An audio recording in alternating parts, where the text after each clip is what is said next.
ঢোলৰ মাৰিডালৰ আন এটা নাম কি? উত্তৰ মাহিতা। ডেকাসকলে বজোৱা গগনাবিধৰ নাম কি? উত্তৰ ৰামধন গগনা। সুতুলি কেই প্ৰকাৰ আৰু কি কি? উত্তৰ ৩ প্ৰকাৰ। বিহুৱতী সুতুলি, পক্ষী সুতুলি আৰু পিঠা সুতুলি। অসমীয়া বিহু নৃত্যক ৰাজহুৱা মঞ্চত প্ৰথমে কোনে অৱতীৰ্ণ কৰাইছিল? উত্তৰ ৰাধা গোবিন্দ বৰুৱা। সুতুলিত কেইটা বিন্ধা থাকে? উত্তৰ ৩টা বিন্ধা থাকে। মহৰ শিং পেঁপাৰ বাবে সাধাৰণতে কেনেকুৱা মহৰ পৰা লোৱা হয়?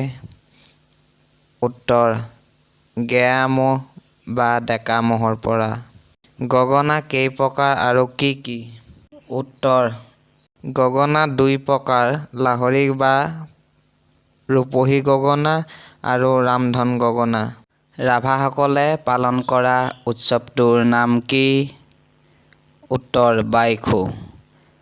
বহাগ বিহুৱে কিহৰ আগমনৰ সূচনা কৰে? উত্তৰ অসমীয়া নৱবৰ্ষৰ।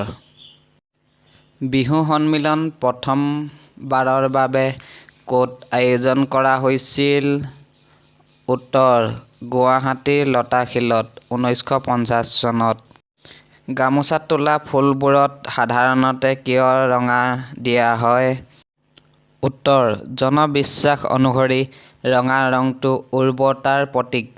বিহু সন্মিলনত উত্তোলন কৰা বিহু পতাকাখনৰ আৰ্হি কোনে প্ৰস্তুত কৰে? উত্তৰ নীপ বৰুৱাই। বিহুত বজোৱা বাঁহৰ টকাটো প্ৰথমে কোন সম্প্ৰদায়ৰ লোকে বনাইছিল? উত্তৰ সোণোৱাল কছাৰী। গাভৰুসকলে বজোৱা গগনাবিধৰ নাম কি? উত্তৰ লাহৰী বা ৰূপহী গগনা। পেঁপাৰ যি অংশ মুখত লৈ বজোৱা হয় সেই অংশটোৰ নাম কি? উত্তৰ চুপহী। মহৰ শিঙৰ পেঁপা কেই প্ৰকাৰ আৰু কি কি? উত্তৰ ২ প্ৰকাৰ। গুটীয়া পেঁপা বা গোৱালপেঁপা আৰু জুৰীয়া পেঁপা। মানুহ বিহুৰ দিনা নামনি অসমত অন্য কি নামেৰে জনা যায়? উত্তৰ বৰদুমাহী। মিচিং ভাষাত গগনাক কি বুলি কোৱা হয়? উত্তৰ গুংগাং। গোৱালপাৰাৰ হাজংসকলে বহাগ বিহুক কি বুলি কয়? উত্তৰ লেৱা টনা বিহু।